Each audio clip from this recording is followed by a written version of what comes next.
welcome to the Team Lally Real Estate Show, home of the Guaranteed Sold program, or we'll buy it. If you have any questions, you can reach us at 799-9596 or check us out online at teamlally.com. Hey, everybody. Well, we'd like to give a big shout out to Angela. She's a new agent on our team. She has been on the team right around 30 days, and she opened an escrow for $1 million buyer. And that is the results we're getting based on the two things, the people that we're hiring, and number two, the training and coaching and mentoring that we're giving them and support. So if you know of an agent, or maybe you are the agent that out there is struggling, haven't put anything into escrow in the last 30, 60, 90 days, maybe you want to go and check out hawaiicareernight.com. Don't want to wait till our next career night, which will be in March. You can go to jointeamlally.com. Now, people ask me all the time, what makes up a top producing agent? So we'll take turns going over that. I would say that 99.9% of it, if not 100% of it, is the mindset or your intentions, that you feel confident, regardless of what you know or don't know, that you are going to be successful. So you have the intention in your mind that you are going to be successful, because there's two things you're going to be having to have as key characteristics: the resiliency to be able to deal with rejection, and number two is having the warmth and or not such a huge ego. So it's the ego and the confidence allows you to deal with the rejection. By the way, guess what? What? This is true of anything in your life.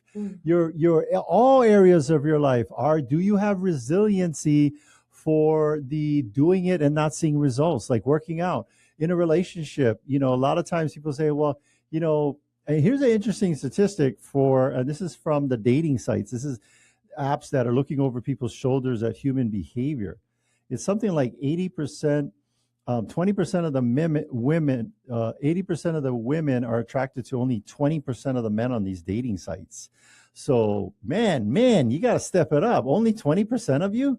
And so what that means is that 80% of the men are competing for 20% of the women. So it's kind of an off situation. And the reason why I came across that is there was this new term that I never heard before. It's called incel. And incel is like a group of people that are introverted, but then they're victims and they blame everybody else for why they're not in a relationship. I thought we were talking about what makes up a successful agent, and how did we digress to this? Because if you, let me ask you something, Adrienne. Yes.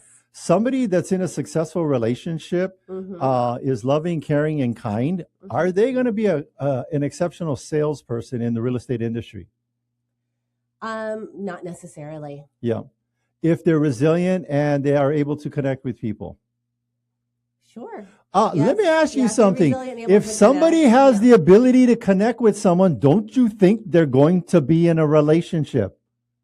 Yes, and not all people are going to be a good fit in that sales role. Like they could be a very kind, what I'm saying is person, but that doesn't mean that they're going to be, excellent in the sales side of things. And we see different types of strengths and personalities. I 100% disagree with you, Adrienne. If somebody has resilience to deal with rejection and they're warm enough to connect with a total stranger, I think they can do that with the person that lives in their house or in their relationship with. Yeah, sure they can. But they also have the motivation and the drive. And I will tell you, to push past. Right. And that's the definition of resiliency, Adrienne. Why are you dancing around it?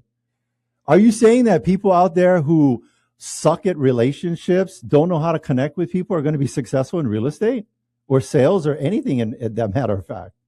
Well, what I'm saying is that they need to want it.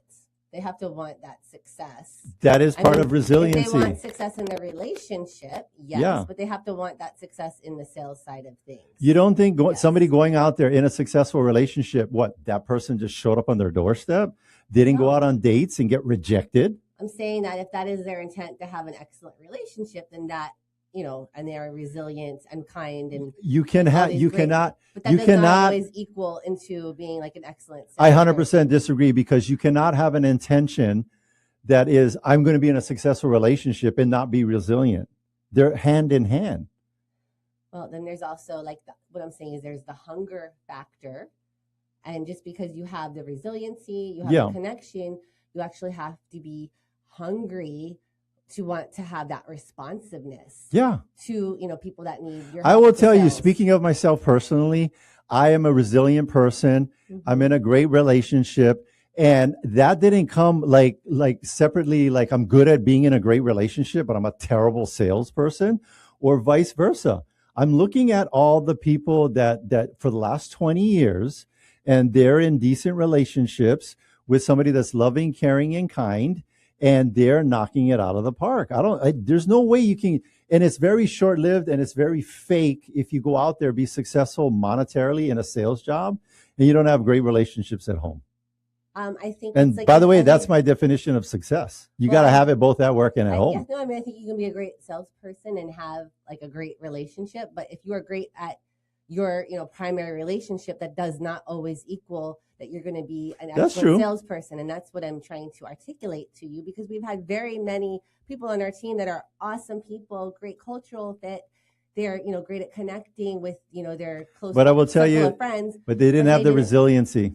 Maybe they did. They didn't know how to deal with rejection. That was missing. Yeah, there was something that was. They didn't know how to deal with rejection. Yes. And if you don't know how to deal with rejection, I doubt you're in a great relationship, because getting to that relationship, there is a lot of rejection between that and there.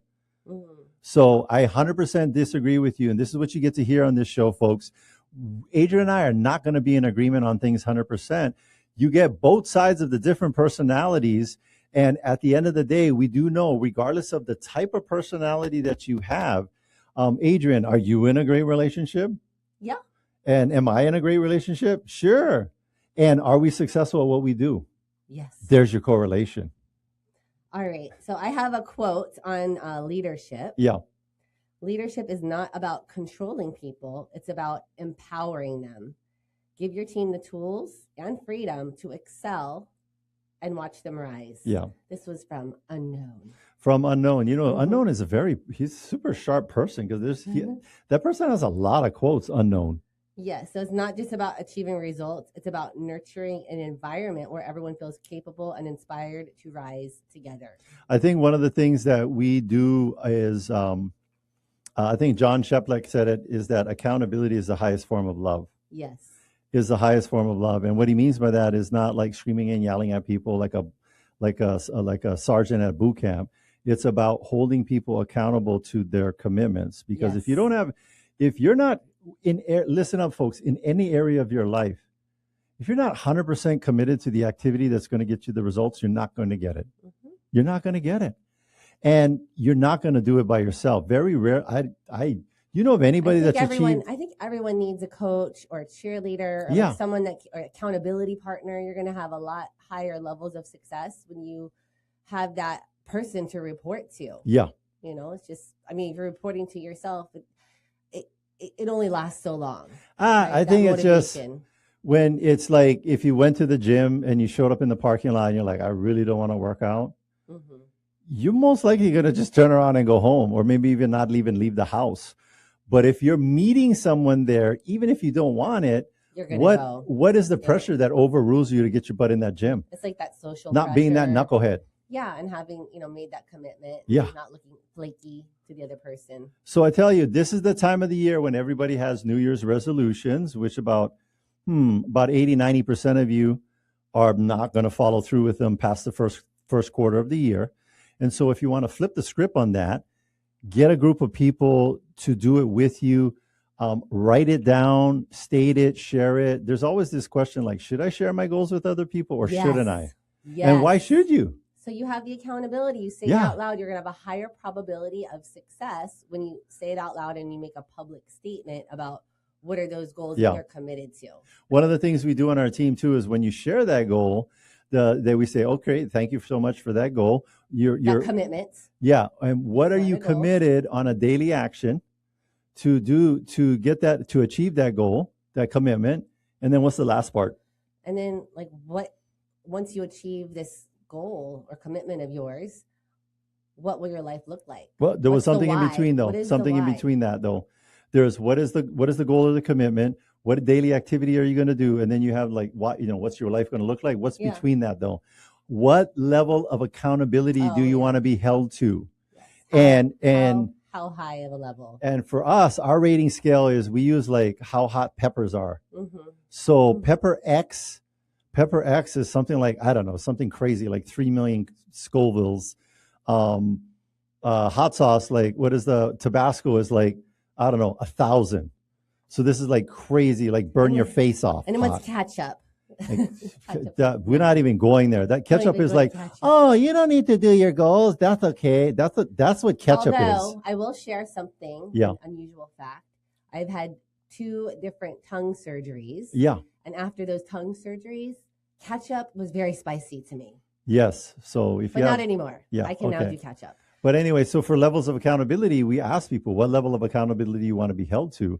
And it's interesting, the people that wanted the highest level of accountability are the ones that achieved the results that they're going for. All right. So speaking of someone who is achieving amazing financial results for their accredited investor clients, we have Kyle Shimoda on with his tip of the week. He's going to share with us a little bit about the DST and some upcoming opportunities to learn more. Hey, Kyle. Aloha, Kyle. So what do you have for us this week on the DST? We know that there's going to be a fun lunch and learn at Morton Steakhouse February 10th. And if you are an accredited investor, anyone that is owns real estate, right? That's equal of $1 million or more. Is what we call an accredited investor. Yes. And we have a luncheon coming up. What's the date on that one? February 10th. February 10th, it's going to be at the Mortons at the Ala Moana Shopping Center. And this is going to be a luncheon for people who want to learn more about the DST and other kind of like tax strategies, investment strategies. Kyle, can you hear us? I can hear you. Yay. Oh, awesome. All right, Kyle. So what is a DST and what is this lunch all about? Yeah. So a DST is a Delaware Statutory Trust, and it qualifies as a like-kind replacement property in a 1031 exchange. So for people that own investment property, they could sell investment property, and if they don't replace it, then they just take the proceeds. They're going to pay capital gains tax. If they buy and replace another property within 45 days, they get to defer those capital gains taxes, and later on they can pass it to their beneficiaries, their heirs, their children, which will receive a step up in basis. And so 1031 is a good tool, and a DST or Delaware Statutory Trust qualifies as a replacement property. Okay. For us that do this every day and day in and out, we were tracking with you, 100% get what you just said. There's a lot of jargon in there. For the people that are listening to this, don't worry, you're going to be like, huh, what did he say? It sounds good. I'm not sure what he said. We're going to break it down and chunk it down. So let's start from the beginning. I'm out there, I'm Jerry Takanaka. I just made up that name, Jerry Takanaka. And I'm Jerry Takanaka, and I got 3 houses in Kalihi. My dad bought them back in 1929, right after the Great Depression, and we had and in fact, now I'm renting to the grandkids. Why in that situation, or what do you like? I know when we come across clients like that, I find out why that's not necessarily a good situation, but why, if they had the 3 properties, they're all paid off, and they've had them for like 50 years, or they had them for a long time. Because I know for a fact that I don't know if the guy's going to be named Jerry Takanaka that's listening to the show, but there's somebody out there that I'm describing a scenario that's pretty close to where they're at. Had properties paid off long time, rent, tenants pay, no complaints, no problems. What would we be taking a look at first of all with those properties to help them make a decision on whether they should do a 1031 into a DST? What are we looking at as far as those properties? Well, for me as a financial advisor, I look at what's your return on investment, right? So Grandpa bought it a long time ago, it's paid off, and it's appreciated, so it's worth quite a bit of money. So now what is the income that I'm receiving, right? If I were to invest that money somewhere else, into another property or to another type of investment, what is that return? And the return looks like your gross rents minus all the expenses, right? You've got taxes, GE, maybe insurance, and then there's maintenance and upgrades, and there might be some vacancies. And so whatever that net is per year, You divide that by the equity. If there's no mortgage, then the whole thing is equity, and that gives you. Let's say they're whatever. Even if they're not taking care of them, it could easily 2-story homes, 3 of them in Kali, $1 million each. So we got $3 million. And we took. Well, I want to just like point out the fact that there is like a little thing that a lot of people overlook, and this took place. I remember at our last DST luncheon. Yeah. Experienced investors that like they didn't even think about this, but the depreciation expires after a certain amount of time, so you're no longer able to do that depreciation, and that's a huge tax benefit. What is that what is year? The depreciation range one for commercial residential, and then it's one for residential. Like I think that's an important thing to factor into these numbers, right? Yeah, it's I believe it's 27.5 years for residential, 39 years for commercial, and so if you've owned them for 50 years, you've definitely run out of your depreciation deduction, which means that you're going to be paying more taxes, so the income goes down after you run out of depreciation. I think somebody, and a lot of the people where the depreciation ran out, they're not like, it's not top of mind because it was something that was put in place and done every tax year for the last 27 years. And like almost done automatically, shows up on the tax returns, and they actually even forgot about it. So when that depreciation runs out, that's a negative for holding on to that, continuing to hold on to that property. And then there's also, you have your capital gains plus your depreciation recapture. So it's not just the capital gains, you're getting, the wait a minute. If you were to sell it and not do a DST or do a, 10, well, you got to not do the 1031. And I know we're getting into more tax questions, but is there, do they go back after the depreciation after the time has run out? Is there a recap? I don't think there's recapture after the 27 years. I could be wrong. If you don't 1031 it, there is. Yeah. If you sell and you don't do a 1031, then they recapture. But just thinking about this aged property that they've owned for 50 plus years, in addition to paying more taxes because your deductions went down, is the property probably needs a new roof, some new plumbing, fixtures breaking, and so it's getting more costly to hold on to this property, which also may eat into income and profits, and at a time when people need more of that income, right? If they're in their 60s or 70s. And I know what they're doing too. Jerry Takanaka is putting all that extra income into this huge reserve account. You see that all the time, right? No, they're not. So they have the fixed income, less income. They're actually living, it's the opposite. People who have a job, they live paycheck to paycheck. People who own these properties, they're living rent to rent, rental income to rental income, and they're not putting aside the reserves. And they're literally one roof replacement away from just like literally going belly up. Because a basic roof is like $40,000 in Hawaii. So Kyle, when you sit down with these, these people that have owned these investment properties for quite some time, and you actually do the numbers, what do you often find as far as like what they think they're making versus what they're actually making? You find most of them are surprised. Very, very surprised. Yeah. Because they're just go ahead. Well, I was gonna say, especially when you realize it's negative, and a personal story, my wife and I own a property, and insurance went up, and they had a special assessment, and I ran the numbers. I was curious, and we're negative for 2025, and we might be negative for 2026. Oh. Yeah. So that happens when you crunch the numbers. So you 1031 into the DST and you show those numbers and they look a lot better. Yeah. Right. Oftentimes when you show them another way to do this, and it's easier, less headaches. I think the thing though too, so they're like, okay, step one is you show them what the property is doing, or it's doing less than what they thought it was doing. It's doing less than expected. So now we have, human nature. Human nature is always like this, no matter what. You can use this formula or this understanding of yourself and human beings in general for all decisions. Would you, both of you agree, we move away from pain and we move towards pleasure? Yes. And what I mean by like something that's not good, and we want to move to something that's better in our lives so we can, not have so much stress.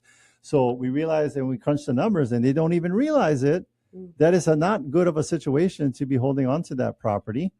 And then the next step is to do a 1031. And this is for investment properties. What is a 1031 and what is the benefit? Let's break all of these, chunk all these down. What's a 1031 and what's the benefit?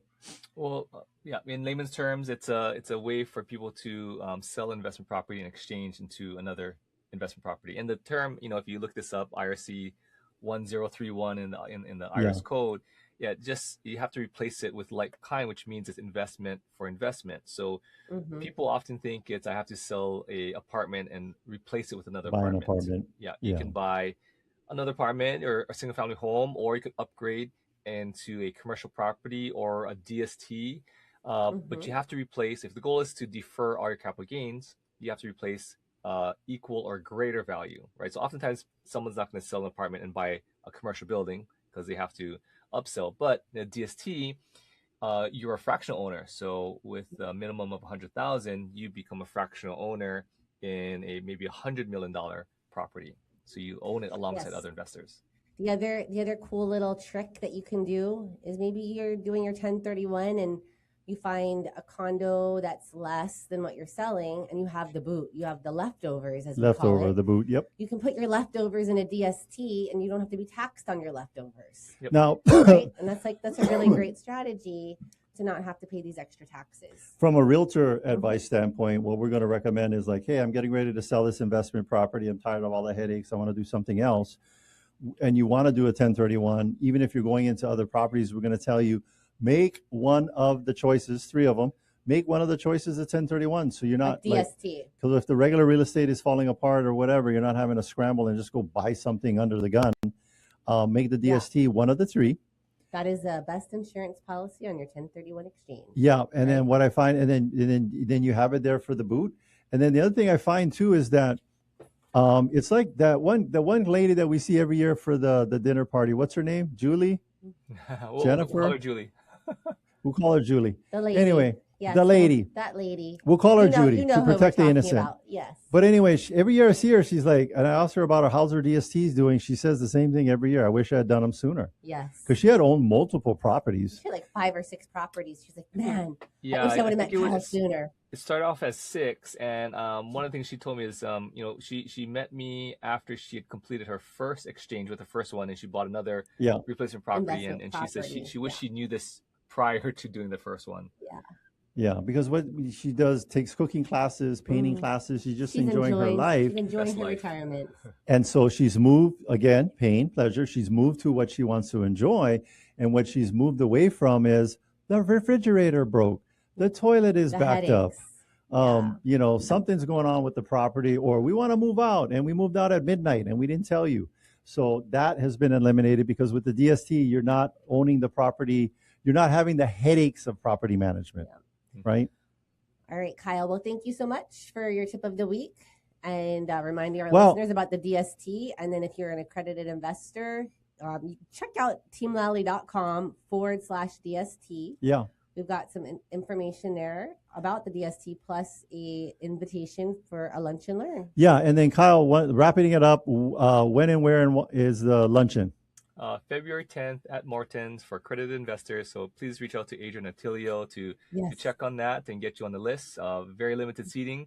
Lunch will be provided by the sponsor. The sponsor is Inland Capital. They're one of the largest DST companies in the country. And it's from 11:30 to 1. But get there a little early. And these aren't going to be like, this is not going to be bento lunch all stacked up on one table. This is a lunch prepared for you that day at Morton's. And if you know anything about Morton's, it's an excellent lunch. Yes. All right. Thank you, Kyle. Thank you, Kyle. All right. So next up, we've got a quick tip, an efficiency tip from Renee Ube of yourvamatch.com. Hi, Adrienne. Hi, Attilio. All right, Renee. What do you have for us this week? Hello. What kind of efficiency tip do you have for us this week? For this week, your VA match tip is founders should not update SOPs. They should upgrade standards. What worked before may not work today, but that doesn't mean that business owners should dive into admin work or rewrite the processes themselves. Your role is not to manage tasks. Your role is to define what great looks like. And seasoned business owners do it without touching admin. First, they set the new standard. You decide what matters now. It could be the speed, quality, risk control, or client experience. And you define the outcome, not the steps. Second, you let task owners and virtual assistants redesign the process. Your team identifies what's outdated, what's slow, and what no longer fits the business. And they update the SOPs based on your standards. So, and then third, review direction, not details. So as a business owner, you're going to have to think, or you're going to have to ask yourself, does it reduce risk? Does it improve results? Does it protect your time? You approve only the logic and the impact, not the workflow. Fourth, yes. So your big picture, you're giving the vision, and then let your founders do the big picture. Yes, and then let your virtual assistant do the details. Those details, because they understand those operations and the tools and resources that we have, right, to utilize it, what might need to be changed or eliminated. And lastly, and so at your lastly, go ahead. You make standards with the lastly evolve, part, not go just ahead. Systems. When your standards evolve, your virtual assistants can operate at a higher level. But when standards stay old, even great VAs are forced to work with broken rules. And what we've learned, how mature businesses scale, is that owners think in standards, and then teams execute in systems. And I'm very thankful that, and I'm very thankful kind of that we have very good team leaders. So Renee, how often should you be reviewing these standards? Like, should it be quarterly, annually? Like, what have you found to every time that we change something on our system, every time that we upgrade our systems, our standards, doesn't have to be quarterly, doesn't have to be annually, but every time we upgrade our standards, then we update our SOPs. Yeah, I think as far as how often you should do that, you as a business owner are going to know when you it's need time. There's no, you know what? There's no SOP for when you should be updating your standards. Intuitively and or proactively and actively being involved in your business, you're going to know. People are like, well, it's a concept and an idea. How do we? Give me an example of that, Attilio. I'm so glad you asked. AI. If you guys, AI is the technology that's weaving its way through every industry, everywhere on this planet at a crazy rate. And if you're ignoring it, because I still have people like, when I'm talking, like, I just did an update today. I was talking with a client about our level of experience, say, helping people avoid foreclosure. And I said, we've done 400 of these. Before, I would say, hey, and I didn't, and everything, and all the experience and information I'm sharing with you, I didn't Google it. I don't say Google anymore. I didn't put it in ChatGPT. This is firsthand experience. And so things like that. And for instance, ChatGPT, if you put it in there, like, who has the most experience on Oahu dealing with these types of properties, we come up. Yeah, we've actually had a few clients come out to us just because they were asking, like, who do I reach out to for this kind of assistance? So if you're thinking about buying or selling and need a great real estate team, don't take our word for it. Put it into ChatGPT. And and I will tell you that AI. So for example, with our VA team, we're telling the VA team, use more and more and more and more AI to get the job done, because and we got to get away from the fear of thinking it's replacing me. No. Someone still needs to put the prompts in there. We'll find other things for our VA teams to do. Don't worry. And it just makes Renee it knows this. faster. Renee knows that. We can execute things quickly and more. Yeah, exactly. More higher quality, everything. Exactly. It just makes it up. It just up levels everyone. Renee, I'm only on LinkedIn, so I keep seeing the daily posts on LinkedIn, which are excellent. So if anybody's out there, you should be following or connecting. VA match. Your VA match or Renee Ube. But are you posting that on? I'm not on the other one, so I don't know. Are you posting that on other platforms too? Yes, on Facebook and Instagram. And Instagram. Okay, so great. Instagram, Facebook, then LinkedIn is where you can go and find your VA match. tip of the day for how to bring more efficiency to your business by incorporating a virtual assistant into your business. Thank you so much. Okay, have a great week. Thank you, Renee. Bye. Thank you, Renee. Tip of the week. Yep. So go find Renee at yourvamatch.com. Yeah. All right, we are going to take a break, but stay with us. When we come back, we'll be talking with Aaron Larson from KKO Family Learning Centers. Aaron will share how their Healthy Relationships for Youth program helps teens and families build stronger communication, respect, and connection skills that matter now more than ever. So stay with us. Hey, you know someone that moved to the mainland but left a rental property behind? So Amber wanted to create a new investment opportunities on the mainland, but she had to sell her island rental first. So she reached out to our good friends Adrienne, Lally, and Attilio Leonardi of Team Lally Real Estate Group of Keller Williams, Honolulu. Handling the business virtually with Amber, Adrienne and Attilio came prepared with multiple 5-star selling strategies, including adjusting Amber's selling price expectations, and the home sold in days. If you're in a market to sell your home and you want a team that will make you the most money with the least amount of drama, you can trust our good friends, Adrienne and Attilio of Team Lally. Give them a call today, 808-799-9596. That's 808-799-9596. They're trusted. You see their signs all over in my community. Visit teamlally.com today. That's teamlally.com today.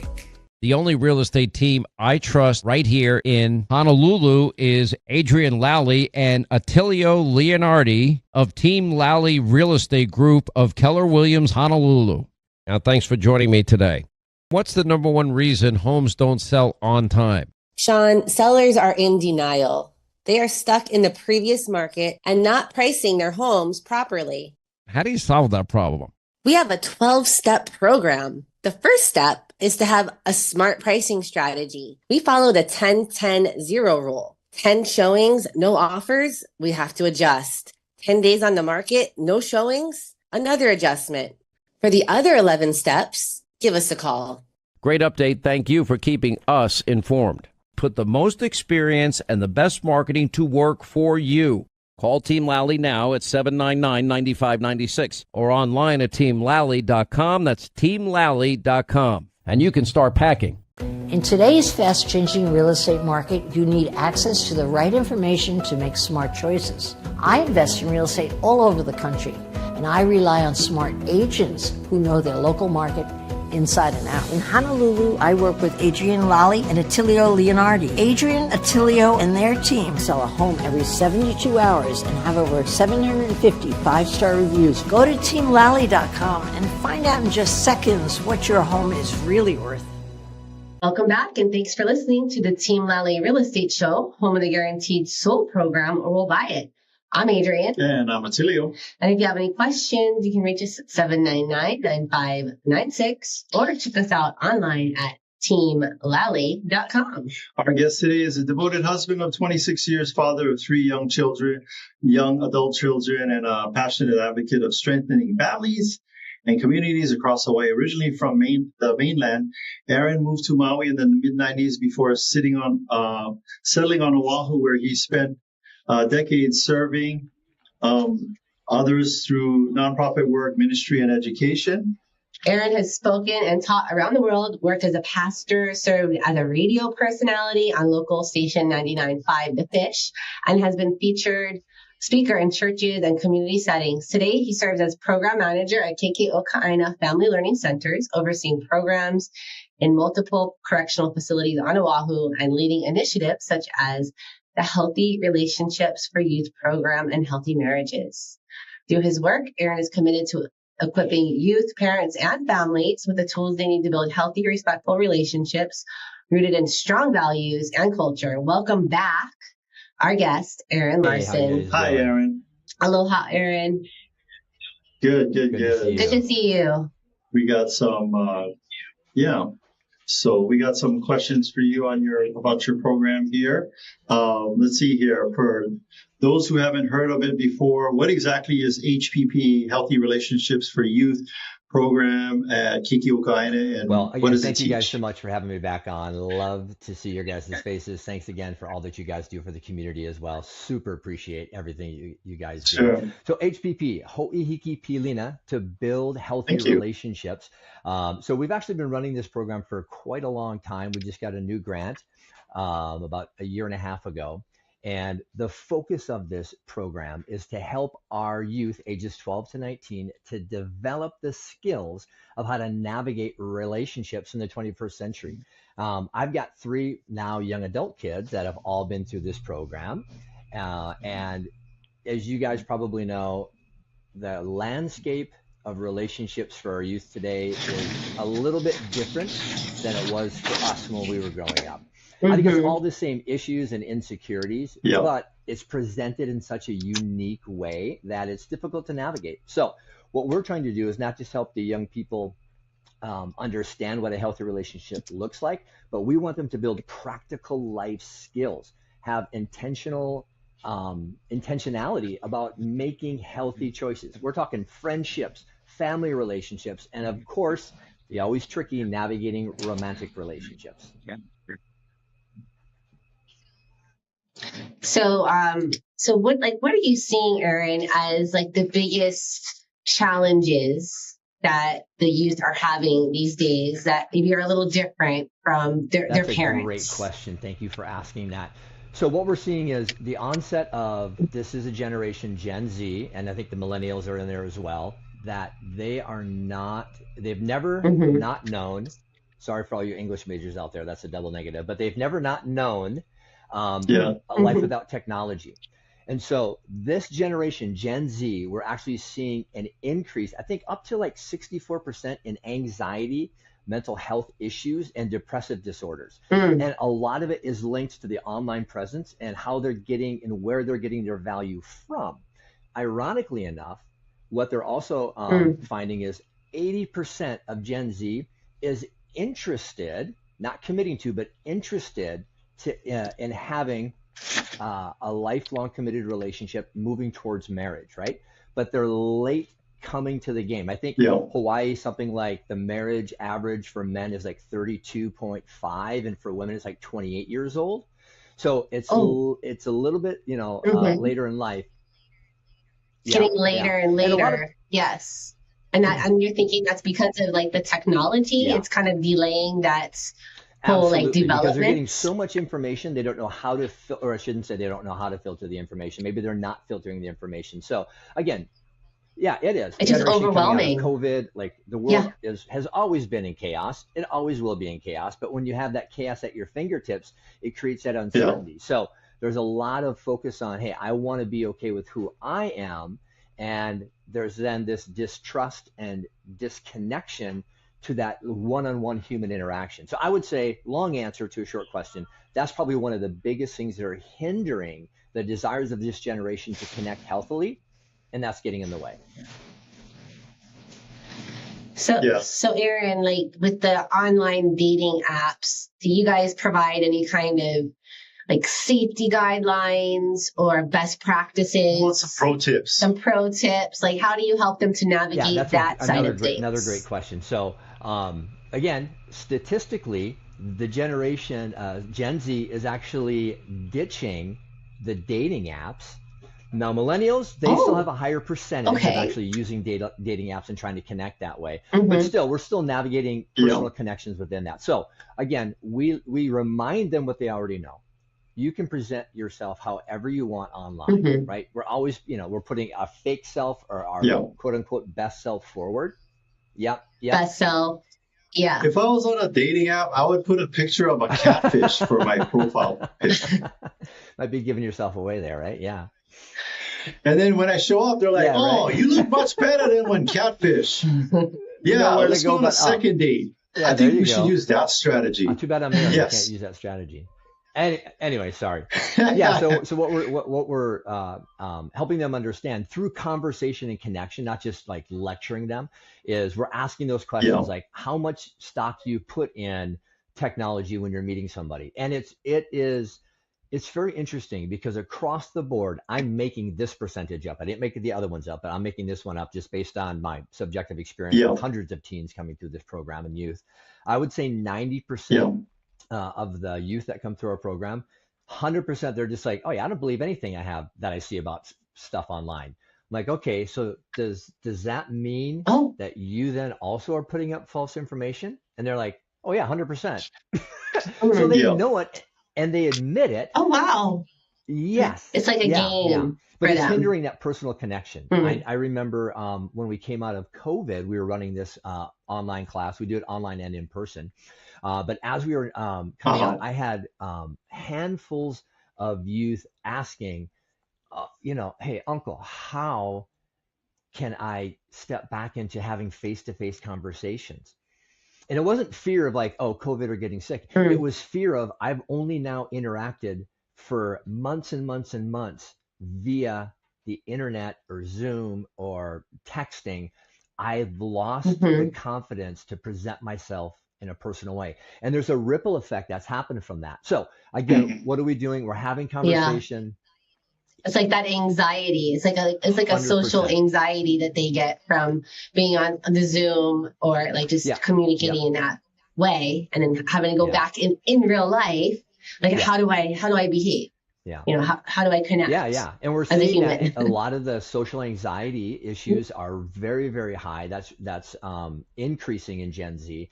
And what the Healthy Relationship, the HPP program is going to do, and we've seen it be successful, is we're just going to meet the youth where they're at. We're going to listen to them. It's been a few years since I've been a youth, so I got to listen to where they're at so I can get the lay of the land. Yeah. And as we present to them what's in our evidence-based curriculum, we're saying, how does this actually look like for you in real life? And not just in your generation, but like in Hawaii. Because let's say Hawaii is quite a bit different than the mainland. I mean, quite a bit different, and in so many good ways. Right? Yes. The family feel, Ohana is so important. It plays such a foundational strengthening for these youth that we can actually use that for positive leverage to have them confidently move forward.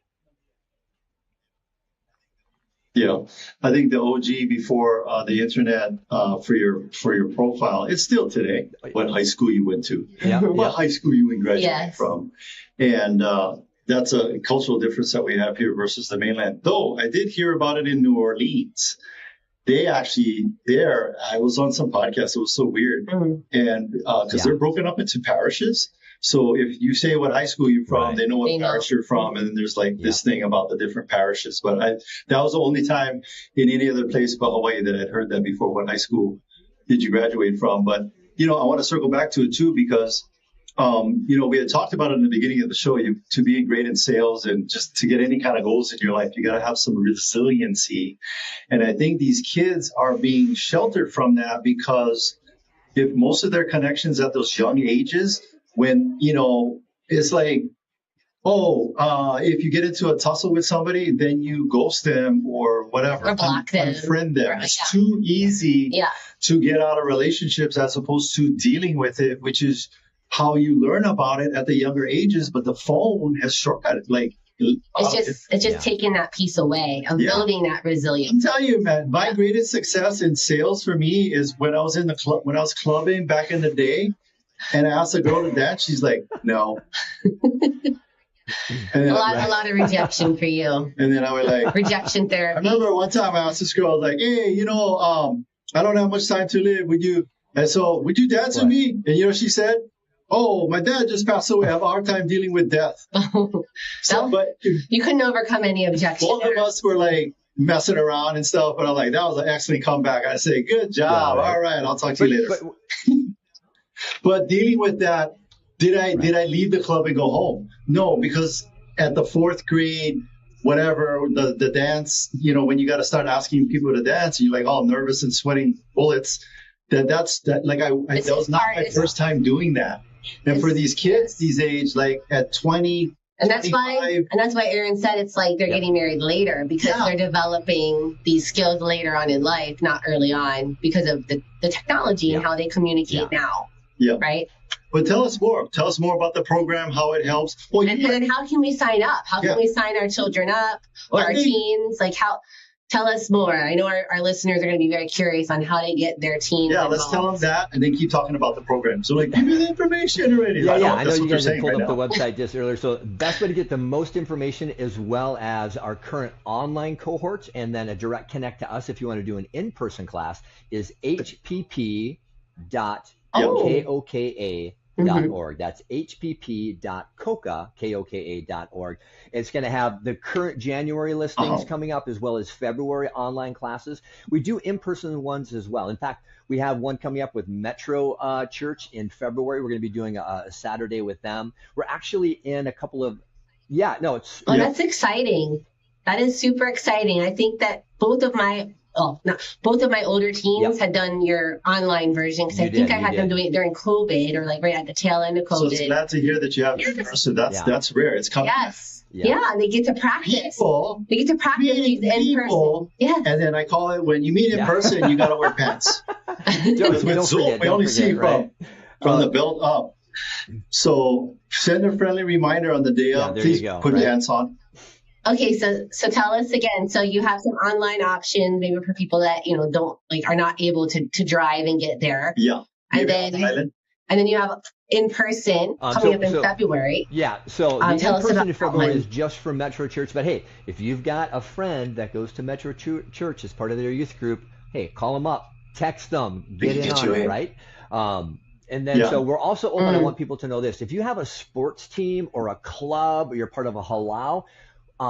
We would love to do an in-person healthy relationships class for you as well. So we've been able to get into schools. I see it's 2 hours. So the online class is 3 sessions from 4 to 6 p.m., 2 hours. So that's a Tuesday, Wednesday, Thursday. Okay. Our online class, now we can tailor it to whatever time frame you have, best between 6 and 8 hours. So it's a full day.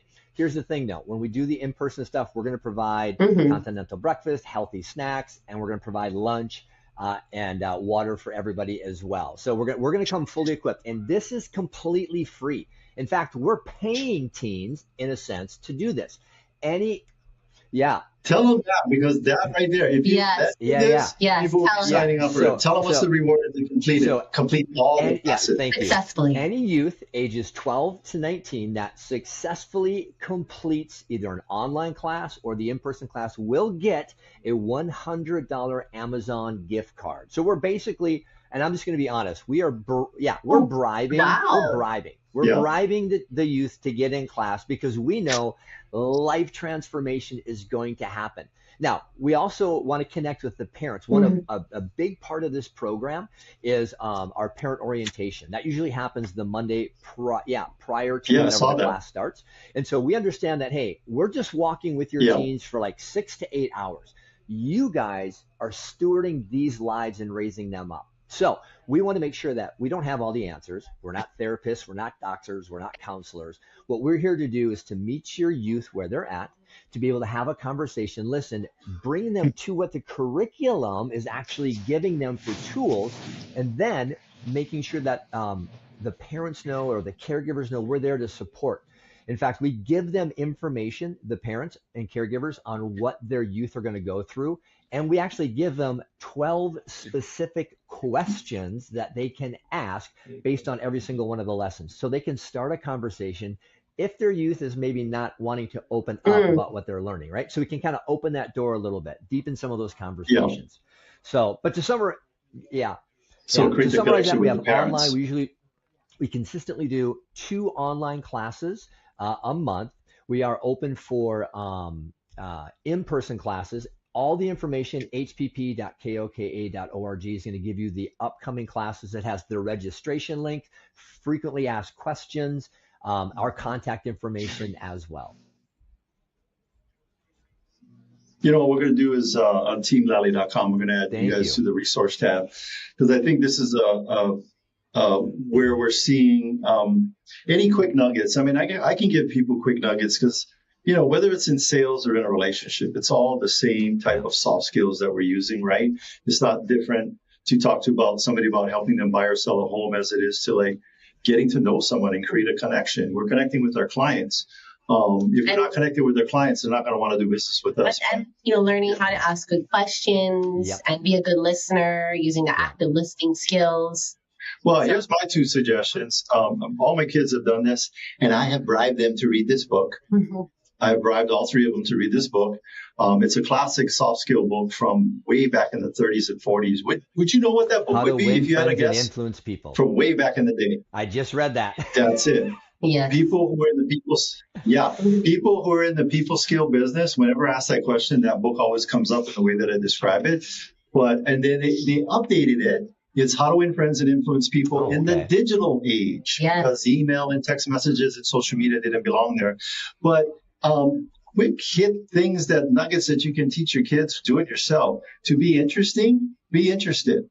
To be interesting, be interested. If you're the one doing, I've had conversations with people where I hardly said anything, and at the end they complimented me for how awesome a conversation that was. And I didn't say anything. I just asked a lot of questions. So to be interesting, be interested. What else, Adrienne? Well, we are as fun as fun as this it flies by when we have time flies. Yes, when we're having awesome fun. Topic. But thank you, Aaron, so much for being here, our guest on the show. And my last little Lally, we're going to get him signed up. Yep. He's 15, and he's, yes. So he's the last of the Lallies, and you're going to be seeing him soon. With the Lally crew. I'm loving it. Hey, thank you guys again so much. Really appreciate what you guys are doing, allowing us to come on and just share this information. Please, you guys can call, email, visit the website. And the one last thing I need to say is that, so this grant, because we're a federally funded grant, right? This is the last opportunity at the end of September this year. That's it. And the way grants work is probably not going to come around for at least another year or so. So this is literally your final opportunity to get your youth signed up. Do it or do it. Just do it now. Yeah. Sign it. Yep. And Aaron, thank you so much. I know this kind of thing doing this for the people is not paying $1 cajillion a year. You've been in the program steady, Freddie, creating the consistency, continuity. Thank you, because we know that this is more of a heart from you doing this than some paycheck thing. We love it. So appreciate you. Thank you, Aaron. Right, aloha. Thank you, Aaron. All right. Yep. So it's Aaron Larson with KK Oka'aina. Go sign up for that course. I'm going to share a quick review before we end our show. Yes. This one is from Josh Cunningham. I've had the pleasure of working with hundreds of real estate teams and agents across the U.S. and Canada, and can honestly say that Adrienne and Attilio are truly one of a kind. They're exceptional business owners who always put their clients' needs first and consistently find a way to make every experience a win for everyone involved. If you're looking for expert guidance or professional real estate advice in Hawaii, you're in great hands with Team Lally Real Estate. Thank you, Josh. All right. So are we ending the show? Yes. Well, thanks for listening, and thank you to our sponsors. Lally with Allstate Insurance. Kenji of Pillar to Post Home Inspections. John McKeeler with Pest Control. Duke of Hawaii Pacific Property Management. Robinson with Fine Line Paintwork. Amphi of Estate Planning Group. Jason Wu with he's an attorney at law. Rhino of Hawaii Unified. Janice Streamhouse Drafting. Fabio of Hawaii Water Damage Restoration. Kyle with Impact Wealth. Ryan of Cleanscape. Benji with Hawaii Referral Agent. Danny of DHA Financial. Joseph with Keymasters Locksmiths of Hawaii. Christopher of Falcon Services. If you want to get a hold of any of our sponsors, all you got to do is go to teamlally.com. We also want to give a big thank you to Dave, our producer. Chee-hoo. Make sure to tune in next week. We'll have an awesome guest talking about something that'll change your life forever. This is the Team Lally Real Estate Show, home of the Guaranteed Sold program. We can't sell your home at the agreed upon price in or time frame. We'll have it bought for cash. Thanks and aloha.